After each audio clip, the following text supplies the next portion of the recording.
All right, everyone, welcome to the Montessori Peaks Academy Board of Directors meeting for November 17, 2020, 17th. And we are on the record at 6:32 p.m. Lisa, would you like to do the honors? I would love to.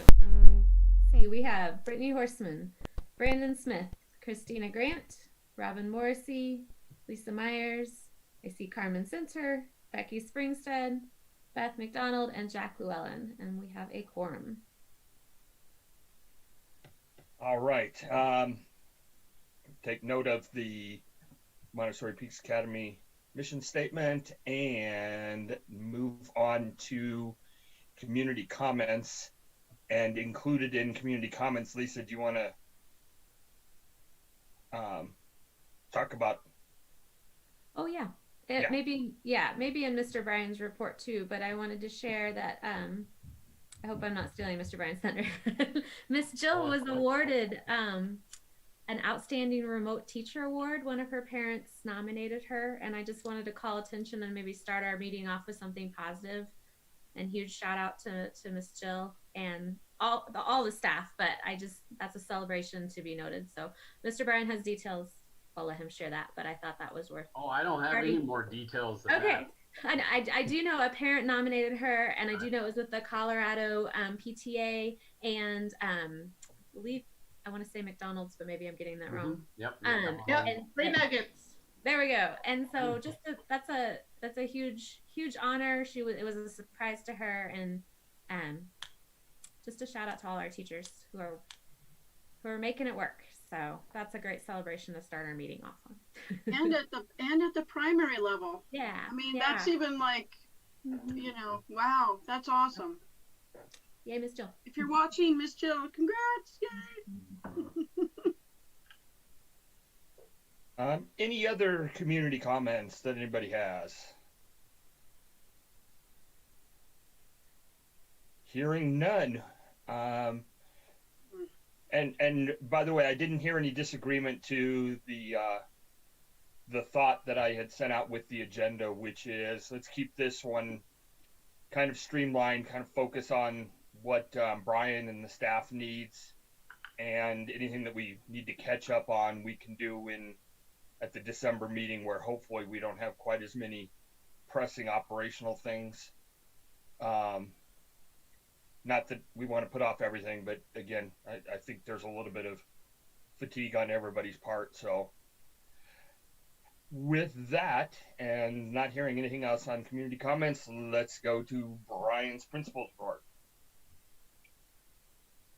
Yes, I love having a little bit of celebration when we can. So yeah, Miss Jill's rocking it. Every teacher is just amazing. And we made it this far. We still have a long school year to go. And with that being said, it's I think it's wise to be moving to remote, despite what maybe some parents feel, some staff feel. Today we had to quarantine a class and 4 staff members, so it's here. It's just Christine, she has a streaming Google Doc. She does it by the month. Just in November, she documents every person she talks to, and then a line item that says what it's for. And it was almost 400 individual lines of tracing just this month. I mean, there's so much going on behind the scenes. I'm surprised I didn't send more home today. That's what we keep saying, is just the level of information we have about the state of the world that we never used to really pay attention to has overwhelmed us. So that's, then you compound that with the governor's speech today. We're at now, by Friday, we're at a stay-at-home order in Jeffco. So Jeffco's going to switch on Friday. There's now a purple level. I think it's ludicrous or ridiculous level. I'm not sure. Maybe that's a Tesla. I'm not sure. But all I know is they keep changing the dial now because things are just out of hand. So We'll make it. We'll make it to the end of the week, and we're just going to have to flip the switch to remote. Some classes are just doing it earlier. So here we go. I'm just going to skip the charter updates. We had the league meeting tonight. I think most of these charter updates are later in the board meeting. So I'm just going to kind of whiz through this. We as a staff, well, at least we as a roundtable have started this transition remote learning plan. I had the link in there. Can I share my screen, Jack or Brittany? Yep, you absolutely should be able to. If you. Okay. Yep, it's working. Whoops. Right there. And basically what this is we went over it in roundtable, and since the leadership team compromises kind of all the groups in the school, everyone's putting their little piece in here. And then what I'll do is I'll take out the big chunks for parents and make a document for parents. Some of this doesn't apply to parents, some of it does. And so this is where we're at on how we're going to operate, things like that. It's not as big as the restart plan by any means. Partially, we just didn't have a lot of time to put this together, read where we're going. I've been kind of building it out all fall, but it's just it just clarifies a little bit on what everybody's role is moving into remote. Last time we had a weekend to pivot. This time we have a week, and we know a whole lot more. So like, what roles do assistants have moving forward? Things like that. We're going to have the different preschool program. So what does that mean? So it's not going to cover all bases. It's not that comprehensive. It's more of a guideline. But feel free to weigh in as board members on this stuff. We're taking tomorrow to polish it up, and then I probably won't be able to get it out till the staff till Thursday morning. I'll see if I can get it ready for parents by Thursday afternoon for the newsletter. If not, it'll be Friday. So it's just kind of where we're at in the state of affairs. And it takes work, and it takes collaborative work. So in fact, people were just typing on it before this meeting, and I don't see they're on here because it's a shared Google Doc. So the team takes it seriously. So I love that about our leadership crew. We'll have to decide. I'll have to retune the restart plan. And again, it can just be condensed. But when we come back, what's the world like then? You know, what changes do we need to implement then? I think we have a pretty good situation here, especially after listening to the other schools talk tonight at the JCSC meeting. Doesn't mean we can't get better. So that's the whole point of having these documents. Okay, just kind of points the way. Just jumping down as a staff, I'm always concerned about wellness. The constant back and forth. It's the second time our teacher's been put in quarantine. So that's the piece that's just really hard is just the people bouncing in and out. Whether it's for quarantines, 48-hour holds, I got to go get tested. It is a nonstop dribble. So that's the challenge of being open. It's just that fatigue and wellness component. And then life goes on in the school. We're still doing professional goals. I was in rooms today just doing observations for evaluations. I'm probably not going to make it, so then I got to jump into Zooms in December, so we still have to do all that. We still have the UIP to update, and you probably had heard on Saturday that one of our levels really does need more of a dedicated remote teacher. We're going to have to make that switch during this next remote period. I talked to the team a while back. We do have some support people behind the scenes, 2 halftime people. One is, both are coming up to speed, but they're not able to take on the full remote. But I think we need a dedicated remote like we have at upper and one at primary. I don't know how many parents are going to pick remote on the return. Are we going to have 90% of our students back, say in January, or is it going to be back down to that 80% like we had back in September? And so we have to adjust. That's the thing, is we just got to be able to adjust. And we probably just didn't quite adjust enough at the lower. We had too big of classrooms to combine, take one teacher out, so you're a remote teacher and stuff the rest of the kids in 5. The numbers were too high. They were going to exceed the 25 in person.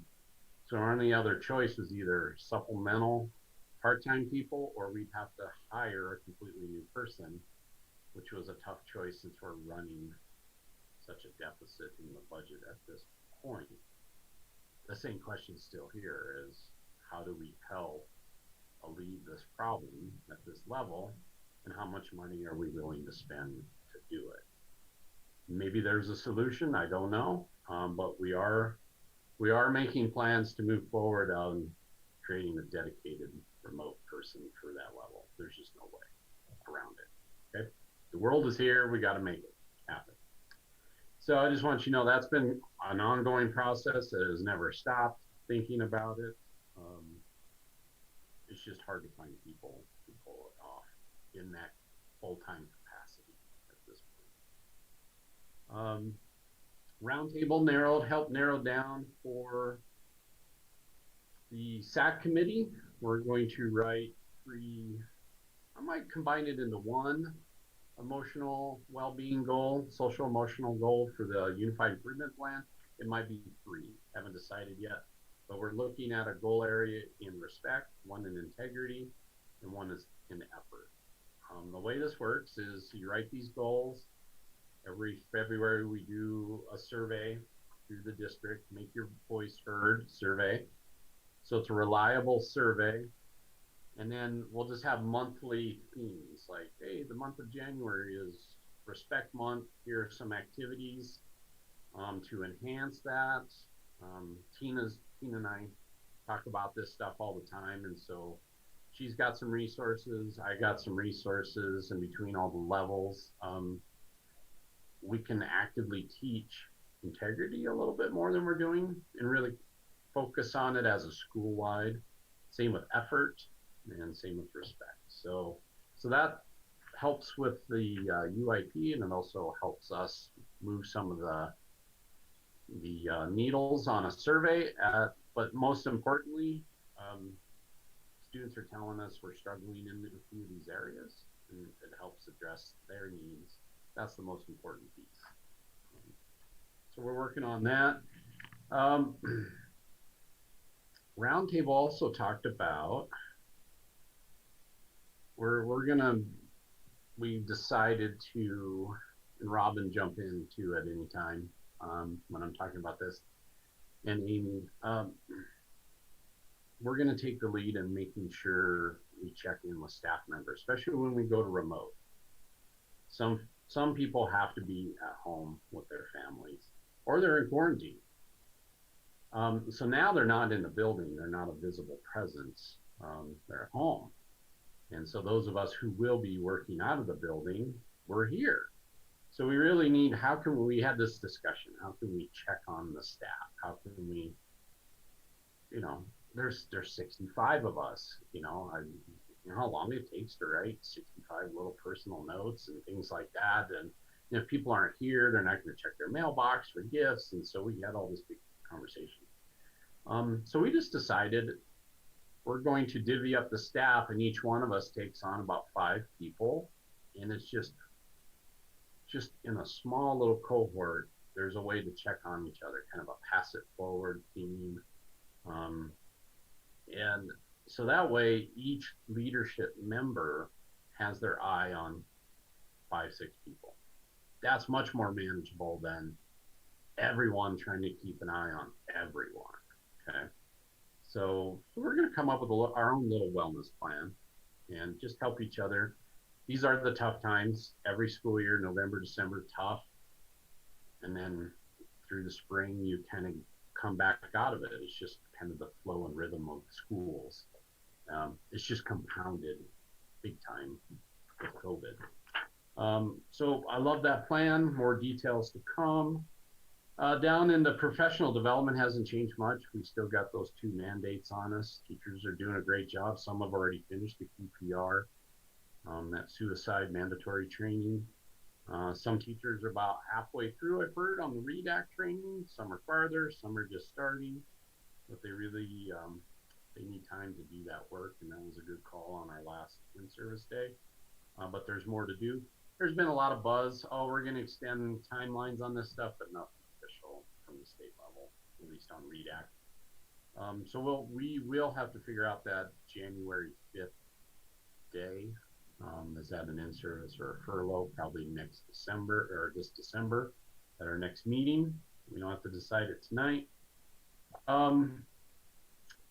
Our partnership with NCMPS, we're going to do a family night on December 8th. So that was the one I moved off of my town hall meeting this month.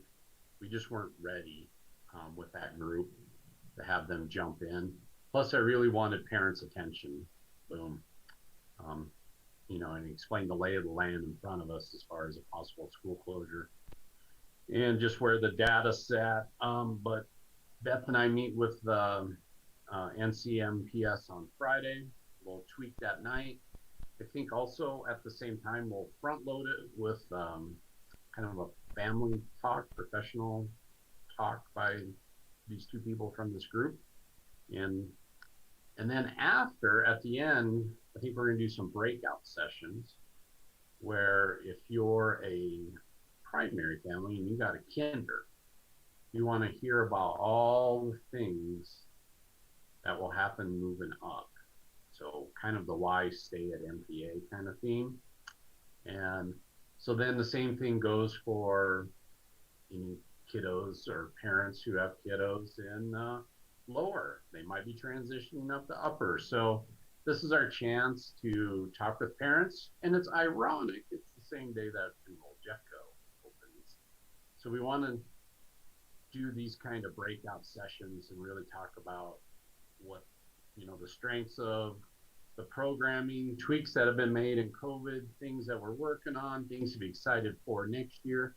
That's our night. So once I get that fine-tuned or at least themed as far as Friday, I already have several roundtable members that will take that on. I think Ashley will handle upper.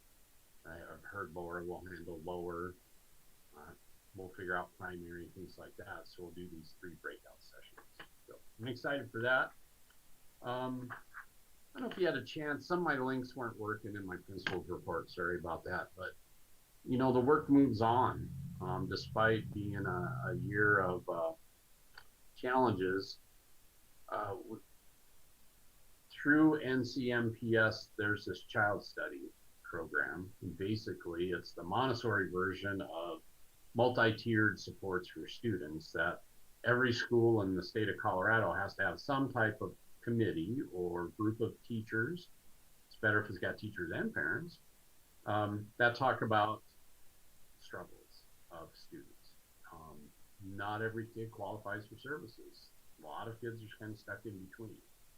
So we have to have a much more robust system. Last year we made some gains, but I think we really got traction once we jumped on board with this child study program, because again, people have spent time researching this, put together. And so I created this matrix based on what I heard from all the teams in the past and what I know about it. And this just guides us on where a student is in their need. So there's tier 1, tier 2, tier 3. Tier 3 is the maximum amount of support we can give a child here. Tier 2 is kind of in the middle. Tier 1 is all classroom-based situations. And so there is different forms we're using this year. The strength of Montessori is observation. So we reduced the amount of paperwork and kind of went back more to observational situations.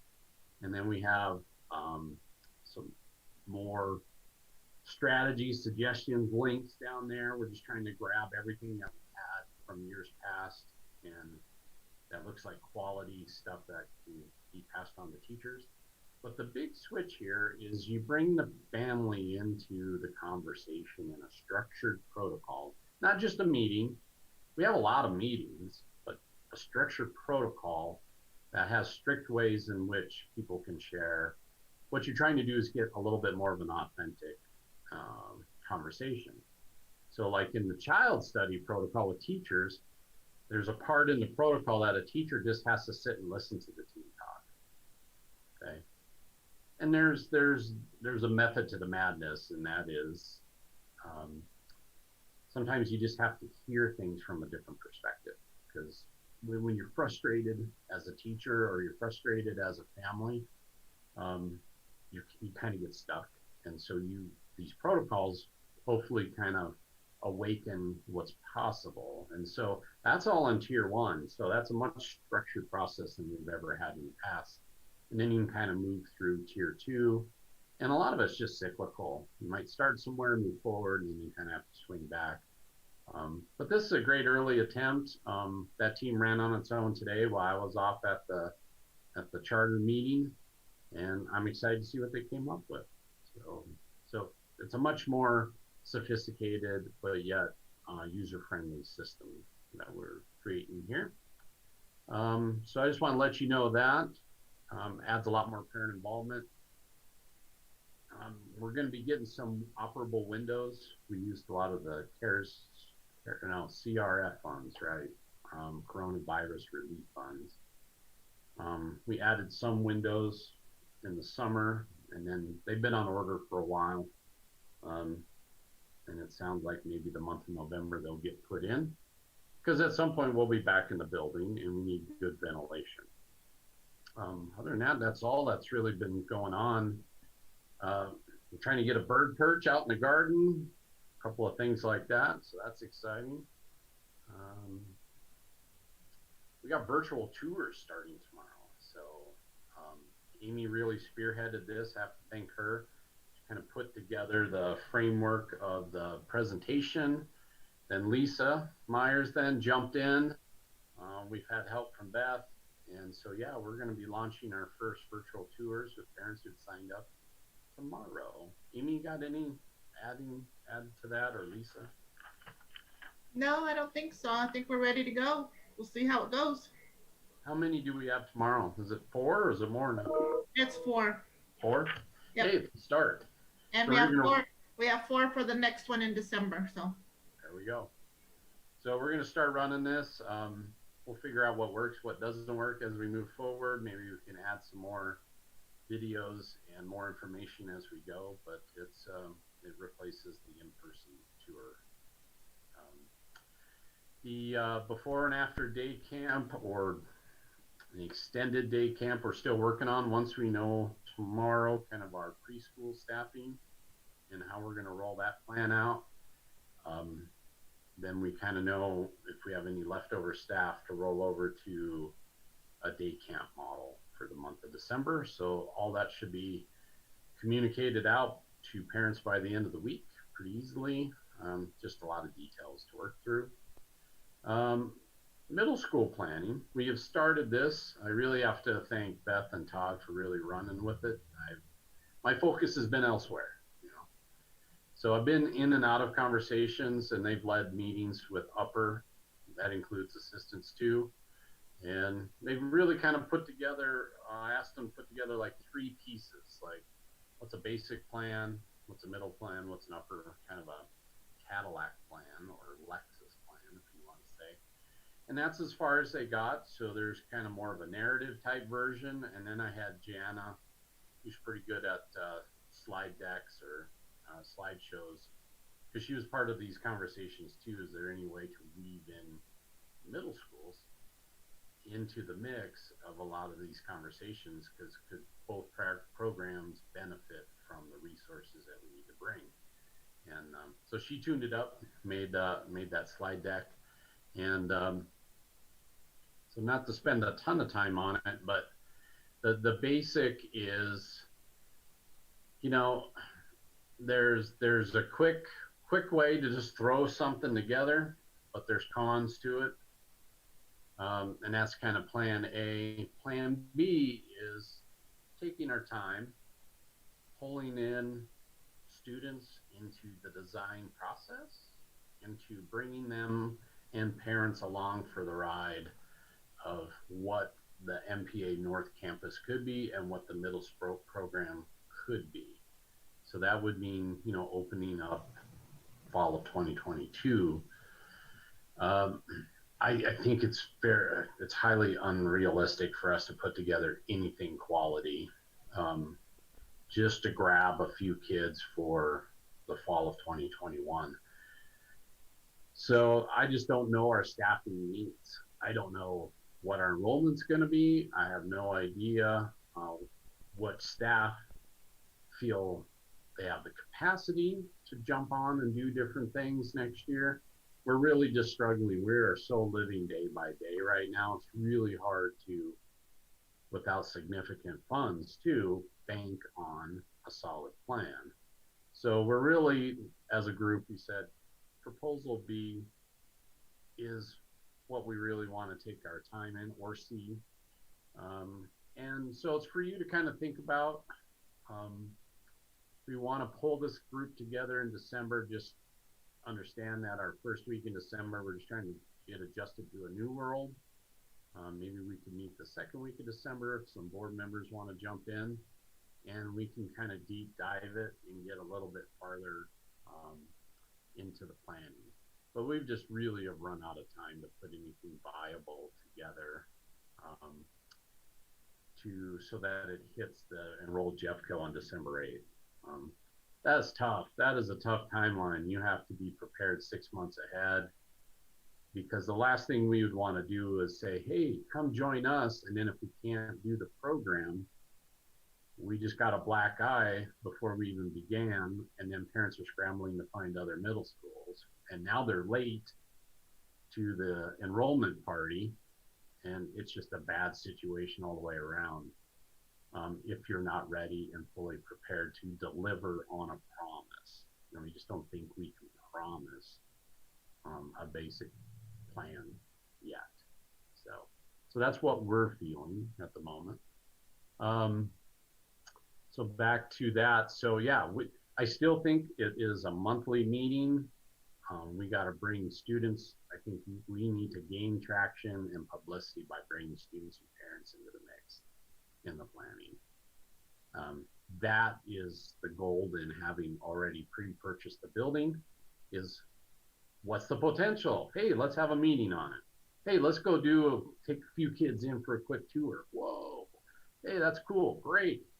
So what does a good middle school have? Awesome, thanks for the notes. Here's what we can do. So yeah, that's I think the development of that program, not a quick sketch on a napkin and say, here's what we're gonna do, because that's about the amount of time we have right now. Financials, you saw some of the stuff Amy has sent out. REIT, we got that money. That money obviously way not enough for what we need, but a little bit helps. Amy's done a brilliant job of spending that CARES or the CRF funds money. We have a little bit left. We do have until end of December to spend it. So we're just sitting back going, okay, what have we missed? What do we need? What qualifies to spend this remaining $10,000 left? We're still waiting to update the budget. Once we know, we have the finance committee already set up on the schedule for December. We should know our FTE revised count. There is an audit going on. Of course, they do it every year. So we're just waiting for these last minute. And then we'll get more information too about all the impacts of the election that has on monies coming in for 2021. PTA, sweet donation. That's all going towards classrooms because those CRF funds have bought the tech. We're just waiting for it to come. We're waiting for laptops for teachers to come. I wish it was here, because I tell you what, December 1st, we need the new laptops for quite a few people, but I don't see those coming in yet. And then a pile of Chromebooks, which again, we needed. We got some old Chromebooks that just don't live stream very well. So Heather's always pushing out the highest quality of Chromebooks and keeping the lower quality ones here, but there's only so many that can go around. So that'll really help whenever these shipments come in. Again, all this stuff was ordered in July. That's how long it's taken to get here. Amy went through the audit, so you saw the draft audit, and it looked good to me. Then Amy, you want to jump in on the repair and replacement funds? Yeah, so that repair replacement fund was from our previous bond. Part of that bond, we had to have $250,000 in there in case there were any replacements or repairs that needed to be made to the building. And now that we've refinanced, the new bond does not require us to keep that dollar amount in with the bond. So that money was refunded to us in early October based on our closing. So per the district, there are no restrictions on that money. We can put it toward capital, we can put it in general fund. And so it's really up to the board as to how we can spend that money. So, you know, something we can talk about in the finance committee meeting, but that's pretty close to what our deficit was going to be based on the FTE that we think. So that's kind of nice. And then, you know, if we get some of this other money that Brittany was talking about, we'll just have to play it by ear, but it's nice to know that we have, you know, $251,000 that we can use either for our building or for our general fund. So I know, that's exciting. It's just we're starting to find money now, and that's good. Speaking of money, I did forget to tell you where we stand with preschool. Okay, we're gonna open preschool come November 30th. We'll have a solid plan sent out to primary tomorrow. We've just been working on it through different pieces and parts. And then once that's all good, we'll send it out to parents. But right now, through the communications with families, we have 33 preschoolers, 3 and 4-year-olds that will come to in person. Now that can change at any moment. We've had 3 withdrawals because you know they didn't want to be in person, and they also didn't want to pay tuition, or they're moving. You know, there's different reasons why people withdraw. But we do have 5 that want to do the tuition because we decided way back when that if preschooler is remote, it's $400 a month tuition. So we have 5 that are going to do that, which is also a placeholder, I guess.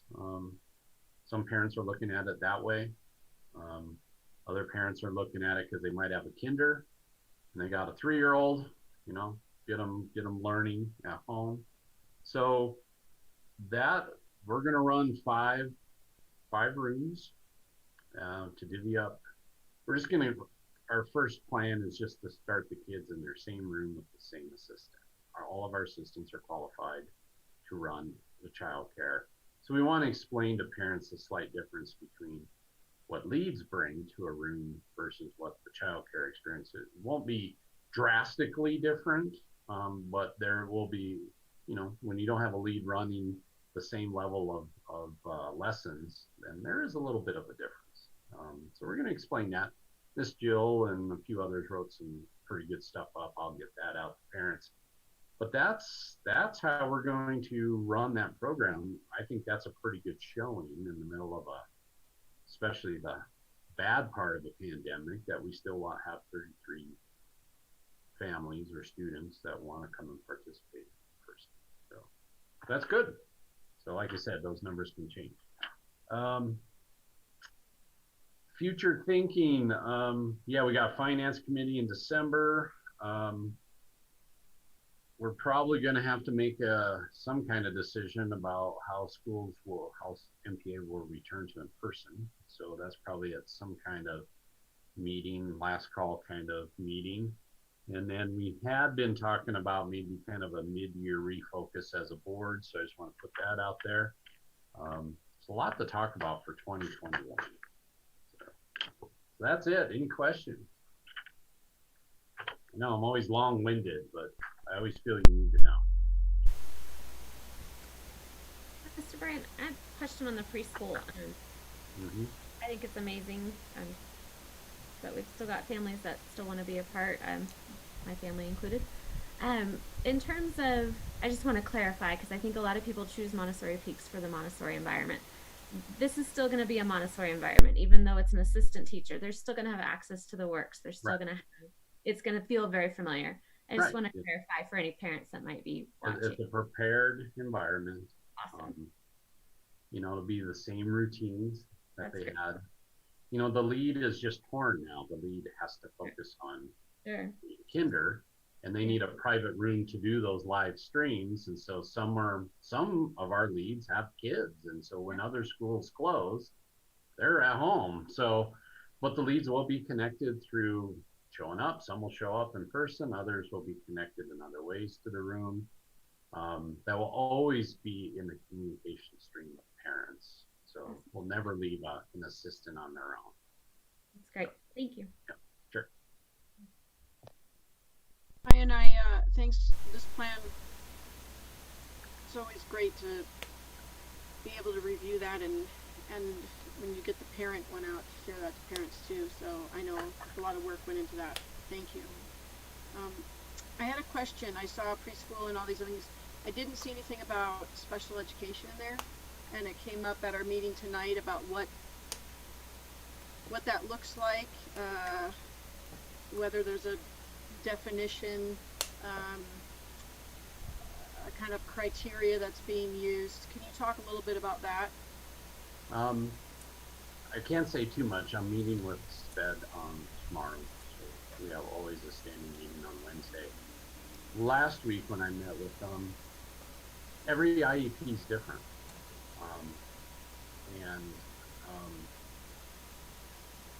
It really comes down to each teacher, each SPED teacher knows their kiddos best and knows the families. And so I think we're just going to make a case-by-case decision on which families can support and which kids can handle remote because it's effective for them.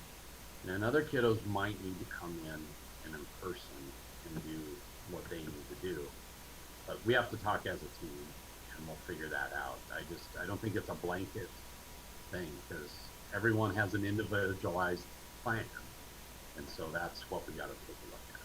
And I mean, is there any guidance from everyone is different, but there's got to be some standard, right? Like, I think at the meeting, I don't have it in front of me, but there was a term that they used about, basically, are you able to access education remotely, or if you're not able to access your work, there's some kind of standard, and then you apply that to the individual child. Kind of. Yeah.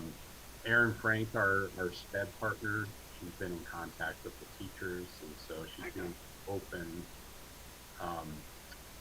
open meetings to clarify some of that stuff. So I'll see what the team can tell me tomorrow. Great. And then that'll be pushed out to, obviously have my own, that'll be pushed out to parents so that they know where they stand with that too. Yeah. Right. Yep. Thank you, Brian. Yeah, those are individual emails. Those are school-wide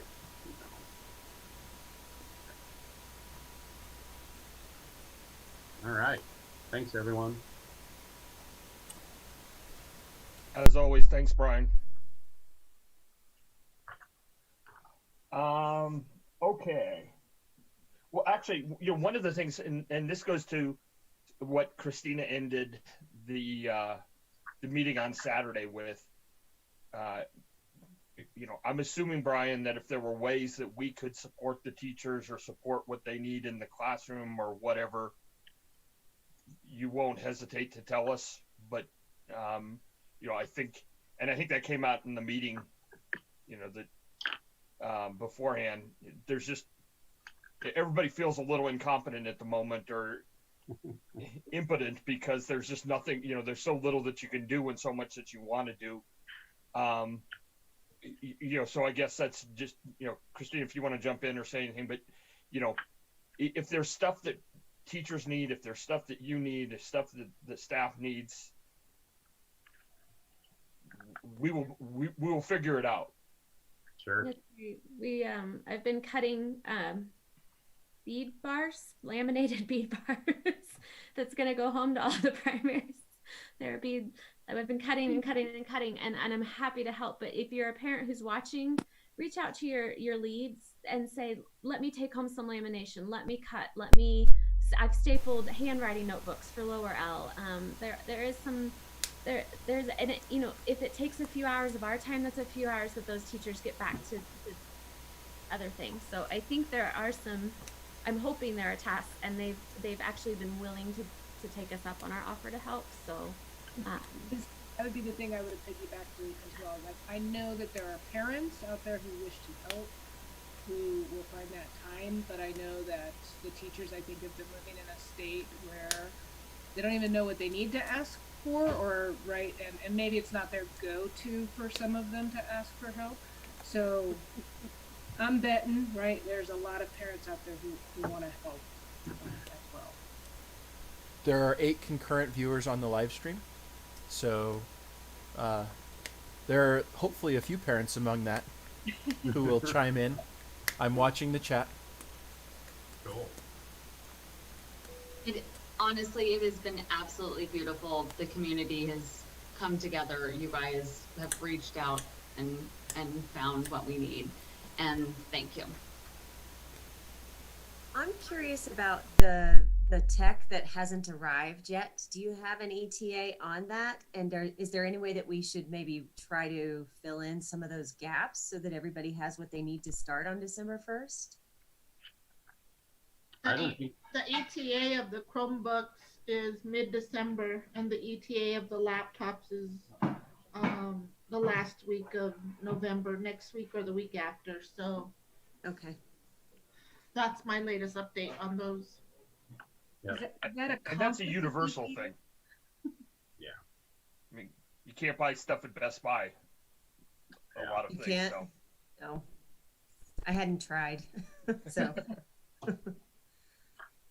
We're trying to create our own prepared environments at home, and it's quite difficult if you're trying to find some resources. Don't try and buy student desks. No. They don't exist. Hmm. Okay. Do we want to talk? Brittany, can you give a quick construction update? Yep. Quickly, we had a meeting. Was it this week, Brian? No, last week. We met with HCM and DCS and Amy and Brian and myself. Gave some feedback on the design that they had given us. They gave me a lot more kind of visual information. So what you guys had in October, which looks kind of like circles on a page, and they were able to share a little bit more about what that outdoor education space looks like. Brian and Amy were able to give some really good feedback, I felt, about what would work or what would be better. I feel like there was some great movement on allowing primary to have, even though they're not going to get a brand new playground, to have something that will be pretty awesome for them, which is an outdoor space that's like another playground, but also can be an outdoor education space, but separate from the lower L and upper L space. So I thought that was a positive out of that meeting, and that was within the budget. Obviously, I passed on the information that we need to have, from us as a board, that we had discussed that we need to have movement on this building, and we need to have movement on this building this summer and by fall, even though we need to kind of re-timeline the middle school process. We don't want to delay on the elementary part, and so they are ready to do that. They're going back and now getting some pricing on that, now that we've kind of tweaked it a little bit, and then I'll be able to put before you guys pricing with all of that, so we can then review it and see what we think, because whatever dollars are spent there obviously is dollars less spent over at the middle school when we get to do that. Some good news, it's not in our pocket yet, but that came out from right before the JCSC meeting, I learned that the 5B funds that were issued, they got a better deal on the bond issuance than they anticipated, which resulted in more funds. And so they somewhere between 20 and 30 million, is kind of where they guesstimated at the JCSC meeting tonight. The board was there and Christopher Shue was there. We'll get a lot more detail, the specific numbers, but charter schools get 10% of that. If you take 30 million, 10%, you divide it by 17 charter schools, that's about 176,000 more for our school that we would use as 5B funds. So it is restricted. We can't use it for something else, but we could use it for the building. So every little, but we will not get it until the next issuance of the bonds. So, we got ours in the first draw. We got our money because we were going to use it. We'll need to wait until the second draw, and then we will need to be ready to, use that money so we don't get into an issue where we have the federal tax problem that we had last time with the 90 days and that sort of thing. So if we want to pay down our debt, we have to use it within 90 days. If we want to use it for the building, then we have the timeline that the rest of the funds are. So that's the good thing on that. We're still on track for permitting and everything. The only question is whether the materials will come in. As we lock in the pricing, DCS recommended that we just go ahead and order the materials now, even before we get permits, because it's going to take so long to get the building materials here. We don't want to be sitting around after permits twiddling our thumbs because we have to wait another 12 weeks for materials to come in. So they've got a handle on that, I feel, and they're going to continue to be flexible and work with that. DCS recommended, and you guys can give me your feedback, what you think this is the one remaining kind of decision before we get all the pricing and stuff, is the HCM can continue to go forward and design the middle school more, finalize that and do some of the more design documents, or they can stop and pause that and just go forward for now with the elementary, considering that next year things might look different. We might have a different population and different numbers of students. Our needs might be a little different, and don't spend the money designing something now that maybe won't fit our needs in 6 to 8 months. And so their recommendation was to just pause on that front. They've got, the initial design, which is the bare bones, which is what we can afford right now, the least amount to that building to get the use that we need out of it. So I don't know what your thoughts are. I put that out for everyone to kind of think about and give me some feedback on. So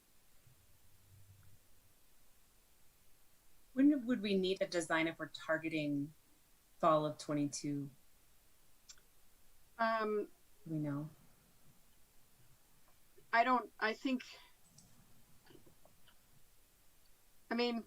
It's not going to take a huge amount of time to do the renovations. It's the materials and the permitting, I think, that is throws a wrench in the works. But I don't think, delaying until our next October count is at all going to jeopardize that target date. And we will know more on our enrollment then, and we'll know what we can do and what we can go forward with. And if that enrollment's not there and we can't move forward then, well, then it'll be, another year or whatever, and we'll have to, and maybe the needs change even that year. And so we wouldn't have designed something that we might have to change.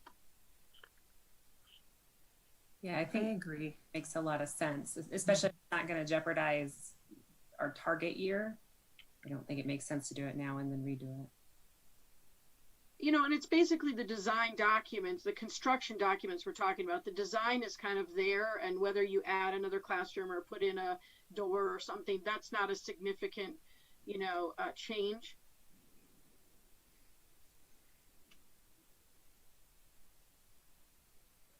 Not to bang the same drum or kick the same dead horse, but Did anything come up about a site plan? No. Did you not get back? Did you not No. hear back from? No. I need a site plan. Okay. I've never wanted a site plan so much in my entire life. Okay. I'll reach out again. Thank you. I'm sorry, Jack. Oh, it's all good. If you don't get a response in like 3-4 days, if you don't get a response by Friday, let me know, and I'll just Okay. squeaky wheel. All right, let's talk for a couple seconds about middle school, about MPA North. Sorry, Lisa, do you want to give kind of the overview of the cleanup day? Yeah, absolutely. We had I think we had probably about 60 people show up for cleanup day. Families, that includes children, adults. This was earlier. I don't want to cause any COVID concerns. It was outdoors, socially distanced. But I thought it was a really encouraging day. We got a lot of work done. I think it looks a lot better. We had parents show up with the chainsaw and take down dead trees. We had kids raking leaves. We had trash cleanup. So I think it gave it a kind of a new look. And I thought it went really well. And my hope is we can do it again in the spring. Who knows what the world will look like, but let's pretend it's going to be great and we can do it again. It was great to meet new families. We had first-year families. We had families that had been there for years, that this was their first time volunteering. So it was great. We got the cross down. I didn't want to talk about it. Yeah. It actually went really well. Yeah. Lisa wanted to be nowhere around it because she didn't want bad juju. I wanted to make sure that Amy was filming it in case anything went crazy and we could get something on YouTube. But it actually went okay. It went really well. And Mr. Daniel was awesome. He took all of that dead brush and has chipped it, I think, for our garden, our pollinators garden down below. So we're being responsible and resourceful. We met some neighbors in the community that was positive. Thank you, Mr. Bryan, for making those bridges. So I think overall, I think it was a really positive day. Yeah, it was. I'll echo that. I just thought from a community standpoint, I think I said on more than one occasion, I needed to feel the community, and it really helped. So I thought it was great, and I do look forward to another one. Yep. Maybe I'll do less less work than I did this time because I was sore the next day. I just wanted to note thank you to Amy and Mr. Daniel and whomever else helped us get the marquee to say Montessori Peaks very, very slowly, but it does say it. So it's nice. It's it's starting to look like our place, and maybe we figure out how to get the name down from the front of the building at some point, and it'll really start looking like ours. So, and again, once we have a little bit of chance to breathe, we can talk a little bit more about getting some of the signage over there and stuff that we want to do. But again, I don't think anything's going to change dramatically in the next month or two, so we can push that off a little bit. Christina, we had talked a little bit about your middle school stuff that came from our retreat and things, and obviously, we've got the stuff that Beth and Brian and Todd are doing. Is there anything that we need to talk about with respect to your portion of it, or just, no, what do you want to talk about? Yeah, no, the only thing was Mr. Bryan, I tried to join up on the meeting that you had because you forwarded the information, and there was just some technical difficulties. So I would like to follow up and then be able to pick up and work kind of in parallel with you so that we're not going off sideways. So I'd say, right, when the time is right, I know we want to keep moving forward, but I don't want to add another thing to your plate that's sideways, but would like to see what I missed. And then you had asked about involvement in the next steps, and I'm, interested and would like to join back in with that. Okay. Just figure out the technical difficulties. All right, we'll schedule a meeting and let you know. And I meant to mention that I think, Brian, what you proposed is, you know, if we're not going forward with that proposal A, you know, if we're talking about something more down the line where there's more capacity to, you know, put attention towards that and develop it, then that will also give, and if we're pausing the middle school building kind of design, that will give time for that committee to kind of weigh in on the building aspect as well. Mhm. And I think that's a good timing. I think that's gonna flow nicely. So when you asked about that from, you know, nobody gave any feedback. I didn't say anything then, but that's fine with me. Good. Well, Yeah, Christina, there's a lot of moving parts to planning that. And you might as well just involve everybody in the building details too, to a certain extent. maybe we'll put this a little bit more on the agenda for December after we've had a second meeting and stuff, and then we can talk maybe whether there are some specific steps that we need to be doing or whatever. But does that make sense to everybody? I think Good. so. Yeah. Okay. Budget and finance. I didn't know. You know, Brian already hit a lot of the stuff. I didn't know if there was more. So, Brittany, Amy, Brittany. Amy shared the audit with me. I put a second pair of eyes on it. I know Brian had his eyes on it. Everything looks good there. Nothing unusual. And just our meeting on the 17th, and I think that's going to be a meeting to dig in. Amy? Yep, same, and we'll start planning out budget for the next school year. Dates meeting in January, February, and March. So Is Susie on the finance committee? yes, And so she'll take a pass at the audit since she's looked Yeah. at the last 100 or so.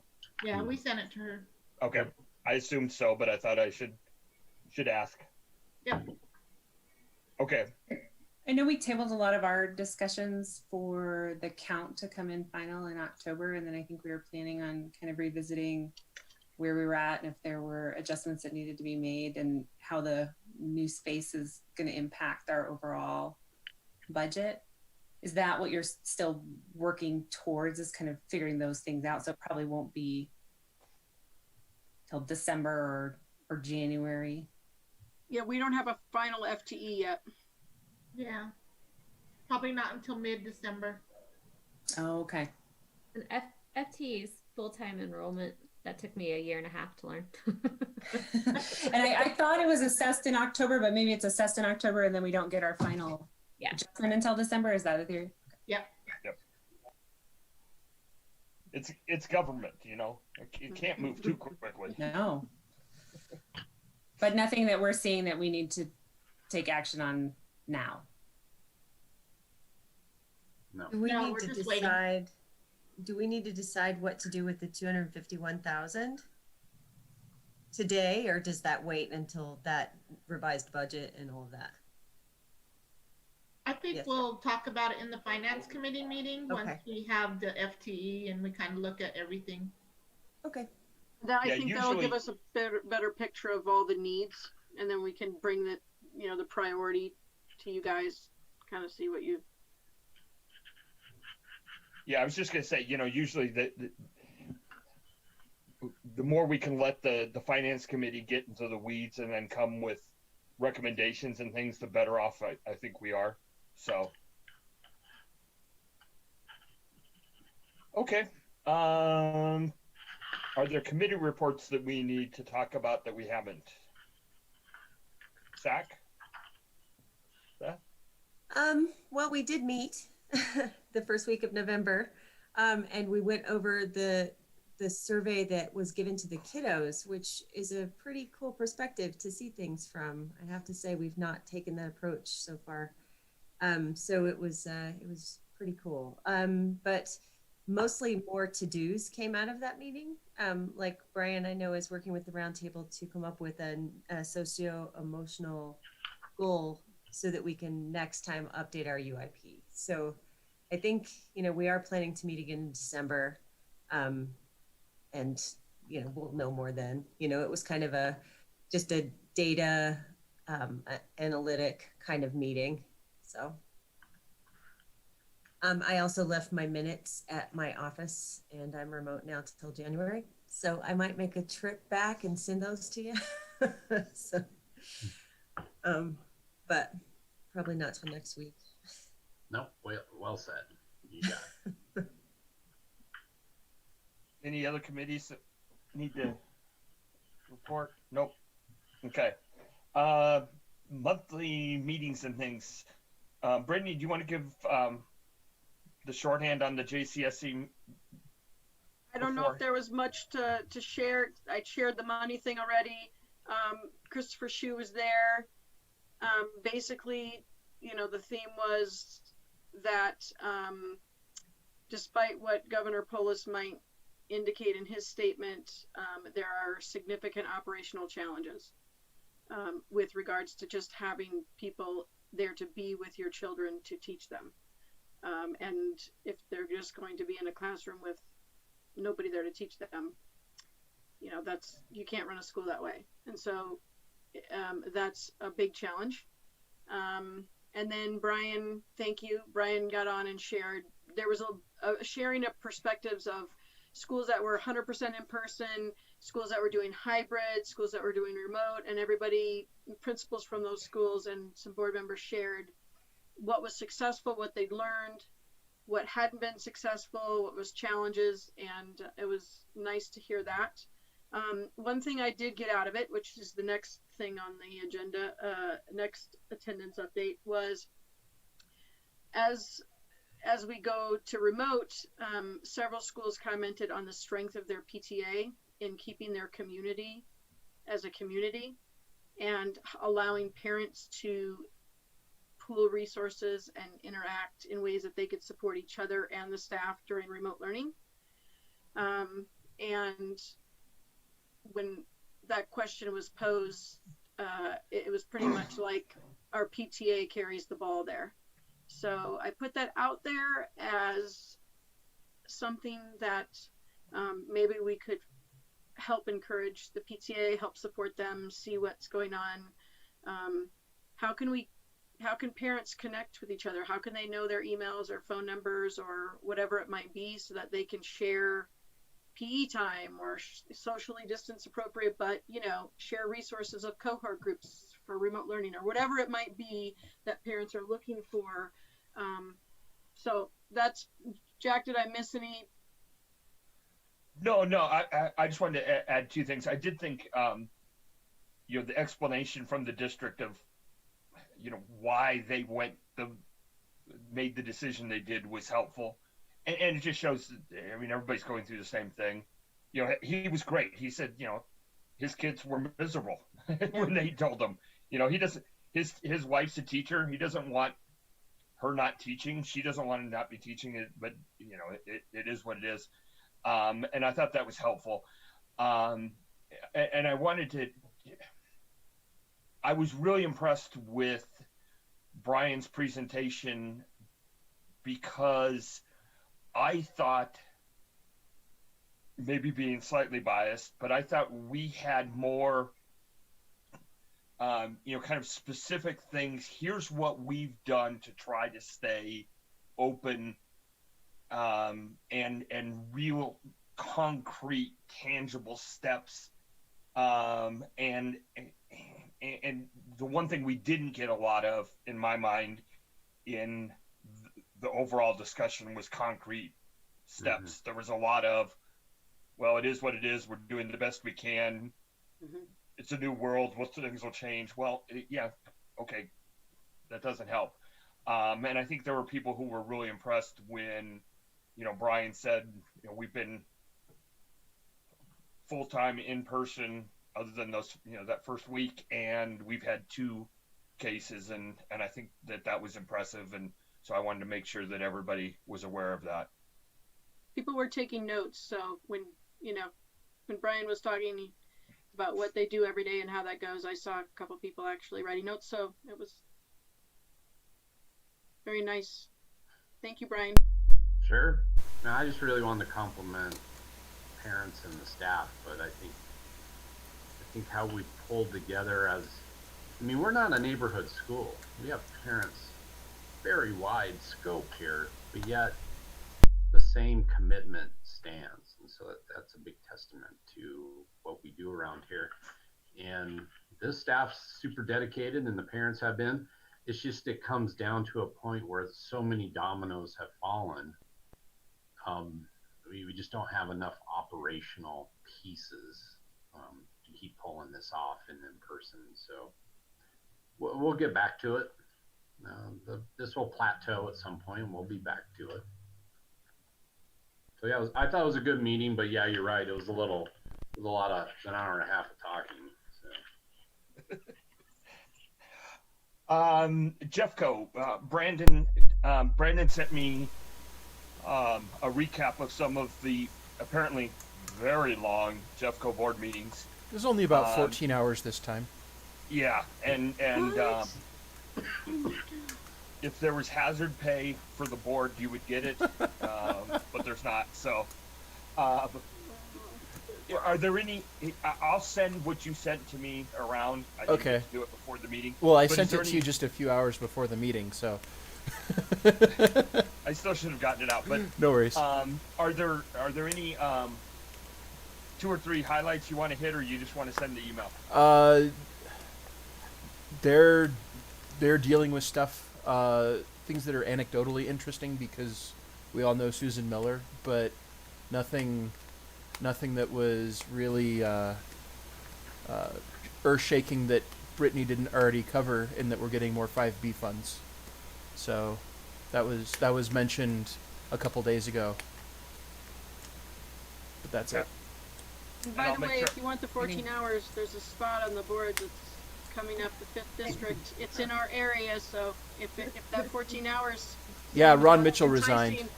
Yeah, Ron Mitchell resigned. So, if you want to throw your name in the hat. Come on, Lisa. I'm looking at all of you, not me. Okay. In addition to that, we had the legal training. I was there for part of that. I read all the materials.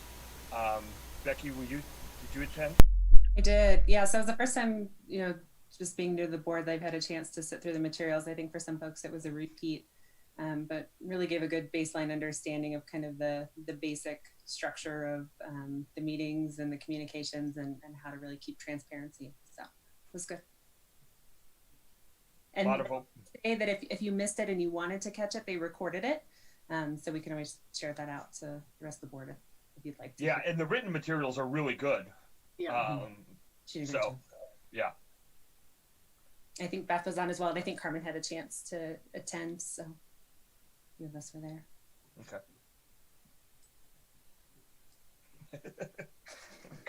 Carmen pops into nod. I like it. It was interesting. It was good info.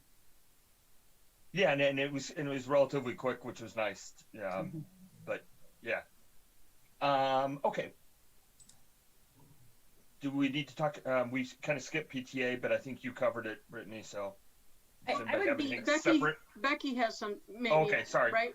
I was just going to call it some of the positive things that I know they worked really hard on, and it was a lot of really last minute trying to scramble and bring the community together to make happen. So just a huge thank you for the Halloween drive-through and trick-or-treating. I know my family had a lot of fun with it, and that wasn't easy to try to figure out logistically. And there were a lot of families that were really sad to see it go. So for them to try to pull something together last minute like that, I thought was pretty incredible effort, and all the families that donated. So big thank And you. in a windstorm.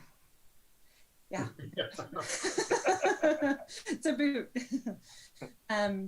They were going to mention that Dewey's Dash, they're frantically trying to pull all the prizes together so that those can go home before everyone heads out. So if anyone has time, Thursday after drop off, they're going to try to do some pulling together of prizes and get those out to families. I know there was a call to action on the Facebook page to try to get families to do that. They're also going to help Miss Heather. There's going to be the virtual book fair, and so they're just trying to get support for that over here the next couple of weeks, so they can try to do that before the holidays. And then they were discussing just trying to get staff appreciation and make sure that, you know, they're seen in the community. I think you brought up a really good point, Brittany, and I think it's something that the PTA would love to support. And I think a lot of families are really struggling with is how can we help each other? So we've talked about how we can help the teachers and what we can do for them. But I think there is a big community of families that are here to support each other, whether it's share books or, you know, whatever we can do. And so I think the PTA just needs guidance on what they can do and how they can start those bridges. Because I know no one wants to cause any issues or release information that they can't or talk about family situations that they shouldn't. You know, it's challenging to kind of know where to go. So I don't know if we can try to get some other PTA resources from other schools that have done it successfully, that we could maybe have a, you know, coming of the minds and try to figure that out, or if that's something that our school leadership would want to sit down with the PTA and kind of help guide. But I feel like even a quick conversation to say, here's what we're hearing and what we think they could help do, I have no doubt the PTA would want to support it. I think,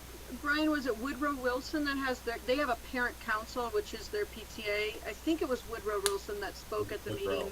Right. Yeah, they maybe we could reach out and put them in contact, and maybe they could share resources about what's been successful with their community. Yeah, they've done some kind of parent information exchange. So we for FERPA and a bunch of other reasons, we just can't pass out family information, but a PTA can solicit information because a parent's willing to give it up, as long as it's a non-school district, you know, like Google form or something like that. Yeah, so I think we could learn from another situation, but it's very basic, you know, hey, I'm so-and-so, here's my contact, and I need some daycare on Thursdays at this time, what do you got? You know, it just takes a couple of people to collect all that information from what parents need. Maybe someone could be a monitor, you know, like receive that information and say, oh, I'm going to put you and you in touch because I see you have the same needs. Right, because I got this information, or, Yep. I think that would, and I think that would be great going forward, not just because of this. I think that's an amazing kind of a base to build from. If we could get that up. Yeah, let me find out who that is over there at Woodrow Wilson, and I'll pass it on to maybe Brian, Lisa, I can get it to you. Brian, if I can easily get that information, it's not okay. That'd be great. Thank you. I don't think it needs to be on your plate. Okay. Not that if you want to or whatever, but I don't think that's something that we need to add to your shoulders. Yeah, no, and that's the same. I mean, I'd be happy to take it back and get it started, and I think there are families that would support it. So it's all unprecedented. None of us really know how to approach it, but if someone's done it successfully, let's take advantage of that. I'll get you the name and contact info, Becky. Sounds good. Cool. Thank you. They're a concrete step. Woo! Well, and again, it is hard for us because, you know, you can't walk your dog and run into other people, you know, like you could at a neighborhood school. It's just different. Right. Okay, board calendar. Anybody have that up? Looking at you, Christina. I do, actually. And I had already looked because there wasn't a whole lot in November. I think a lot of it can move out to December anyways. But the submission of the year-end audit to Zion's Bank. It's submitted to the district, and as soon as it's final, I will send it to our new bond holders, BBVA. Okay. And Christina, Soon to be PDC. on that, I have some different dates to give you for the new bonds. Do you want me to send them to you and Jack, or just you? Because the board calendar will need to be updated. Yeah. Send it to both of us just in case, so if I have any issues accessing the online version. Okay. Yeah. I'm having a lot of technical issues, actually. Never mind. Reserve fund balance letter to Zion. I'm assuming that's kind of the same thing. Yeah, we didn't have to do that since we're not with them anymore. Take note. Oh, the new finance person that took over our, Amy, I was referring to that email you sent me about. Oh, it's yeah. No longer, BBVA got bought out. Yep. By PNC Bank, and I don't know what the details are, and neither really did our account rep, so more to come on that. Okay. And let's see, November also, strategic plan progress, but I think we're pushing that out to December if any, I think we know where we're at on it at the moment. And that's the only thing in November. Thank you. Board minutes. Thank you, Lisa, for sending those around since I dropped the ball. I wasn't gonna do the 14th ones. I was gonna save it, and then it was on the agenda. I was like, oh, I'm gonna do those. We need to approve them separately with the officer meeting, or officers having separate. Yeah, so I think we can do two. We can do one to approve the general board meeting and the special board meeting, and then we can do a separate one for the officers. I move we approve the October 20th general board meeting and the November 14th special board meeting minutes as written. Second. Roll call. Brittany Horstman, Yes. Brandon Smith, Yes. Christina Grant, Yes. Robin Morrison, Yes. Lisa Myers, yes. Carmen Center, Yes. Becky Springstead, yes. Beth McDonald, Yes. and Jack Llewellyn. Yes. That passes. And then I move we approve the November 2nd officers meeting minutes. I second.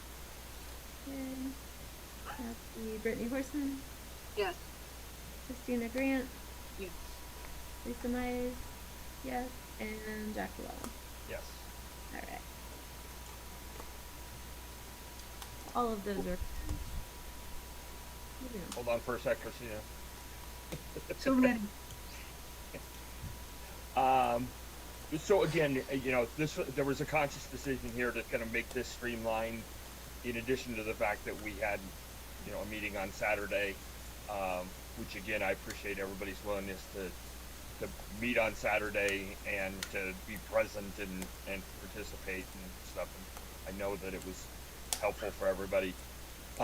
Is there anything that we've missed that anybody feels we really need to talk about that we didn't? If so, speak up. If anybody thinks that we just need to have a longer meeting, we can leave the Zoom open and you can stay on. Bada boom. Thank you for laughing. I'd move that we adjourn. All right, we are adjourned at 7:50 p.m. Don't get used to pre-8 o'clock adjournments in the future, but This is a good one. thank you, everybody. Here, let me get Thank it. you. Awesome.